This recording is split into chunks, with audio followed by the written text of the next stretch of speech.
নমস্কার বন্ধুরা, সোমার রান্নাঘরে তোমাদের সবাইকে স্বাগত জানাই। আজকে আমি তোমাদের বিয়েবাড়ি স্টাইলে নিরামিষ বাঁধাকপি বানিয়ে দেখাবো। অনুষ্ঠান বাড়ির মতো বাঁধাকপির তরকারি বানাতে আমাদের লাগছে বাঁধাকপি।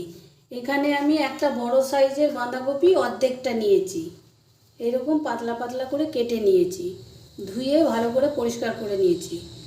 আর লাগছে জিরে গুঁড়ো, হলুদ গুঁড়ো, কাশ্মীরি লঙ্কার গুঁড়ো, গরম মশলার গুঁড়ো, ঘি, অল্প একটু চিনি, আর লাগছে সর্ষের তেল, নুন,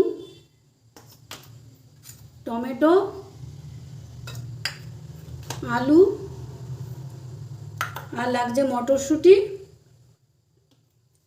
ধনেপাতা কুচোনো, আর লাগছে কাঁচা লঙ্কা, আদাটাকে আমি একটু ছোট ছোট টুকরো করে নিয়েছি।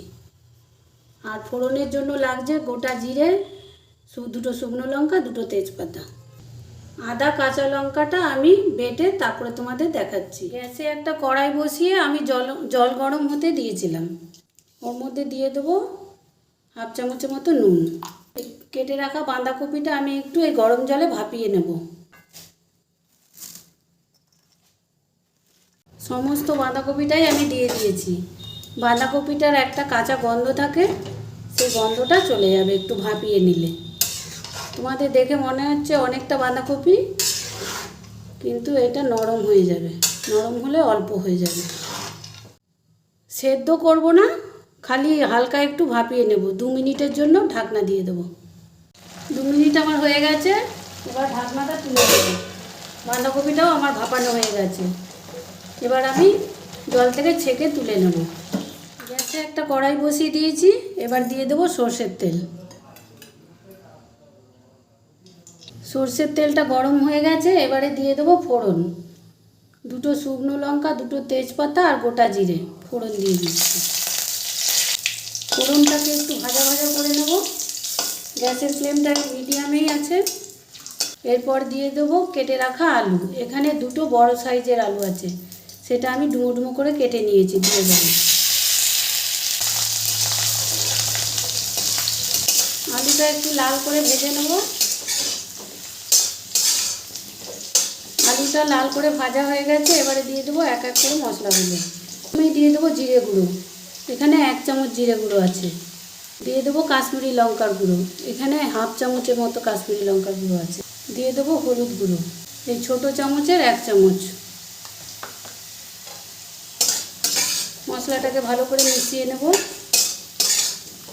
এরপরে দিয়ে দেবো কাঁচা লঙ্কা আদা বাটাটা। আমি যে কাঁচা লঙ্কা আদাটা রেখেছিলাম, সেটা আমি একসাথে বেটে রেখেছি। দিয়ে দেবো। দিয়ে মশলাটাকে ভালো করে কষিয়ে নেব। মশলাটা আমার ভালো করে কষানো হয়ে গেছে। এরপরে দিয়ে দেবো মটরশুঁটি। এখানে 100 গ্রাম মটরশুঁটি আছে, সেটা এবার দিয়ে দেবো। আর দিয়ে দেবো কেটে রাখা টমেটোটা। এখানে একটা বড় সাইজের টমেটো আমি কেটে নিয়েছি। দিয়ে দেবো। ভালো করে মিশিয়ে নেব। আমি সম্পূর্ণ নিরামিষভাবে বাঁধাকপির তরকারিটা তৈরি করছি। এরপর দিয়ে দেবো নুন। নুনটা দেবো পরিমাণ মতো। আমি এই ছোটো চামচে 2 চামচ নুন দিলাম।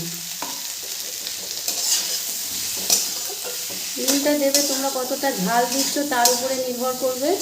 তোমরা যে যেমন ঝাল পছন্দ করো সেরকম ঝালটাই তোমরা দেবে। মশলাটা আমার ভালো করে কষানো হয়ে গেছে আলুর সাথে। এরপরে দিয়ে দেবো ভাপিয়ে রাখা বাঁধাকপিটা। বাঁধাকপিটা দিয়ে ভালো করে মিশিয়ে নেব। গ্যাসের ফ্লেমটা মিডিয়ামেই আছে। আমি এখানে কাঁচা লঙ্কার ঝালটাই ব্যবহার করেছি। তোমরা চাইলে শুকনো লঙ্কাও দিতে পারো। এরপরে আমি 5 মিনিটের জন্য ঢাকা দিয়ে দেবো। 5 মিনিট পর ঢাকনাটা তুলে নেব। ভালো করে নেড়ে মিশিয়ে নেব। এরপরে দিয়ে দেবো গরম মশলার গুঁড়ো, ছোটো চামচের হাফ চামচ। দিয়ে দেবো অল্প একটু চিনি, ছোটো চামচের হাফ চামচ। আর দিয়ে দেবো অল্প একটু গাওয়া ঘি। এখানে 1 চামচ আছে, দিয়ে দেবো। দিয়ে ভালো করে মিশিয়ে নেব। গ্যাসের ফ্লেমটাকে এবারে একটু বাড়িয়ে দেবো। বাঁধাকপিটা আমার হয়ে গেছে। এবারে দিয়ে দেবো ধনেপাতা কুচোনোটা। ধনেপাতা কুচিটা দিয়েও ভালো করে মিশিয়ে নেব। বাঁধাকপির তরকারিটা আমার হয়ে গেছে, এবার আমি নামিয়ে নেব। বাঁধাকপির তরকারিটা আমি একটা সার্ভিং প্লেটে তুলে নিয়েছি। কত অল্প সময়ে অনুষ্ঠান বাড়ির মতো তৈরি হয়ে গেল বাঁধাকপির তরকারি।